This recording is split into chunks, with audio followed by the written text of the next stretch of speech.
Dans les villes côtières, on dit souvent que les ports sont les cœurs de la cité. Un cœur qui bat au rythme de son économie.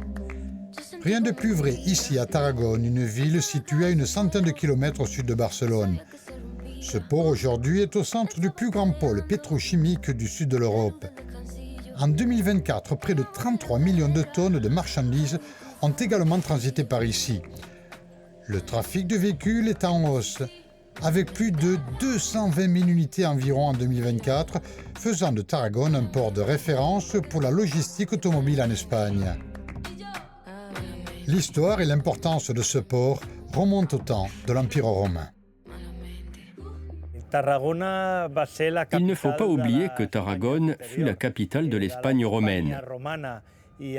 À l'époque, ce statut lui a permis de créer la première digue et tout le commerce de Rome vers l'Espagne passait alors par Tarragone. Aujourd'hui, c'est un des ports les plus modernes du pays. Nous sommes 7e dans le classement des ports espagnols.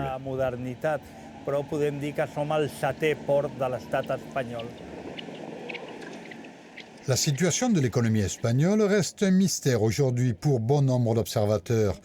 Une croissance spectaculaire, on parle même de miracle. Surtout si on compare cette situation avec celle des autres économies européennes qui sont la plupart du temps à la peine.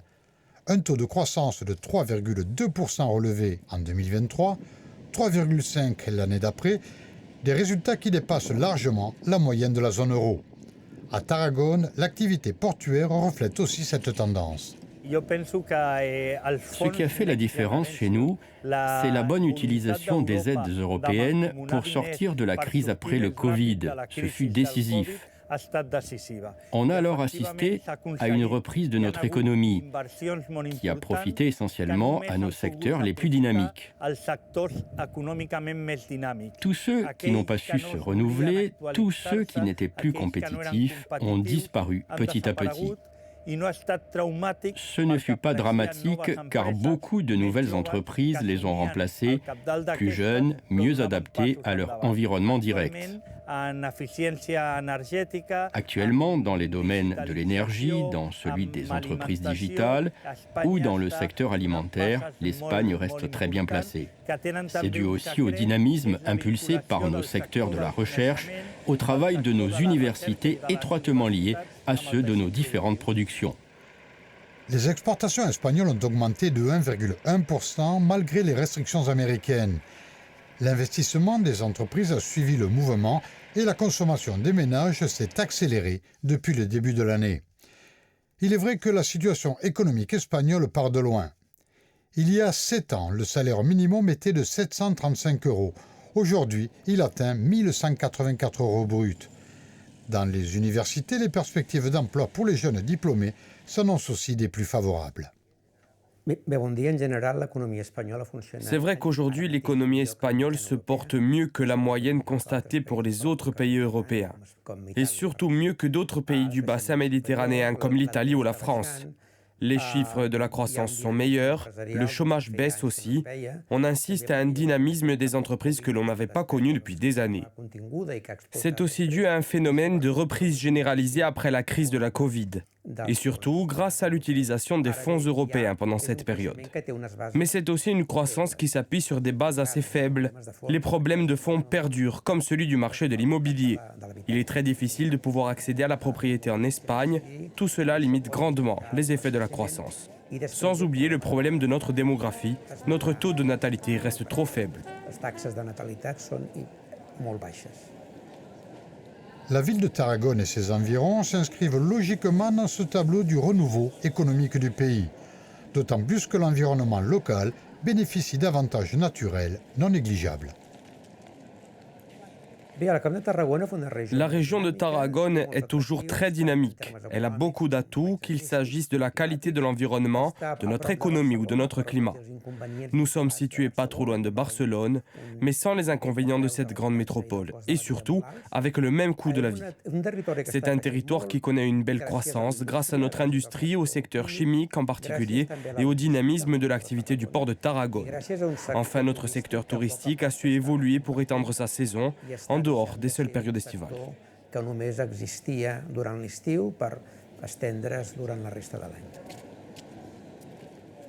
Si le marché du travail s'améliore ces dernières années en Espagne, le chômage reste encore trop important. C'est d'ailleurs le plus élevé de l'Union européenne. Fin 2025, il était à 10,5%. Et surtout, l'impact du renouveau économique espagnol ne profite pas à tout le monde de la même façon.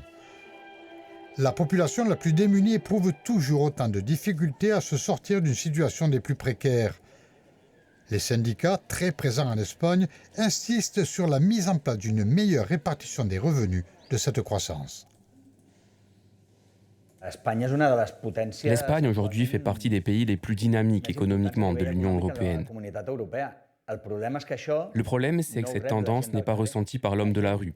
La plupart d'entre eux ont du mal financièrement à finir le mois. À Tarragone, comme en général en Catalogne, il y a beaucoup de personnes qui ont atteint le seuil de pauvreté à la limite de l'exclusion sociale. On parle de presque 25% de la population pour la tranche des 18-65 ans. Et pour ce qui est de la population immigrée, ce pourcentage est doublé. On ne peut pas rester comme ça. Il y a trop de différences entre les bénéfices réalisés par les grandes entreprises et ce que perçoivent les travailleurs. Les salaires sont précaires, les conditions de travail aussi. Il y a une vraie fracture entre ceux qui gagnent beaucoup et le reste de la population.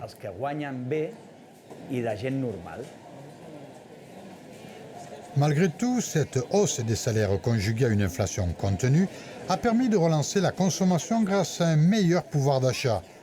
Tarragone s'inscrit dans ce tableau en s'appuyant aussi sur les atouts de son économie. La bonne croissance économique que connaît l'Espagne en ce moment se répercute bien évidemment sur Tarragone. La force de notre ville, c'est un équilibre entre notre secteur industriel et celui du tourisme. La croissance que nous connaissons ici s'inscrit sur la durée. Mais il faut que l'on travaille aussi sur l'ensemble de notre région. Il faut que l'on s'ouvre au monde et saisir toutes les opportunités. Des opportunités comme celle issue de l'économie digitale. Depuis une quinzaine d'années, la région accueille un pôle d'entreprise de technologie numérique. On en recense près d'1 millier aujourd'hui. Une économie à forte valeur ajoutée. Ces dernières années, notre activité a évolué de manière spectaculaire. Aujourd'hui, les entreprises technologiques pèsent près de 9% dans l'économie catalane. Notre pôle de nouvelles technologies occupe une place importante dans cette réussite. La région de Tarragone se classe à la 14e place en Espagne dans le domaine de l'économie digitale. Et notre ville de Reus est la 2e en Catalogne pour ce qui est de la population qui travaille directement dans ce secteur économique.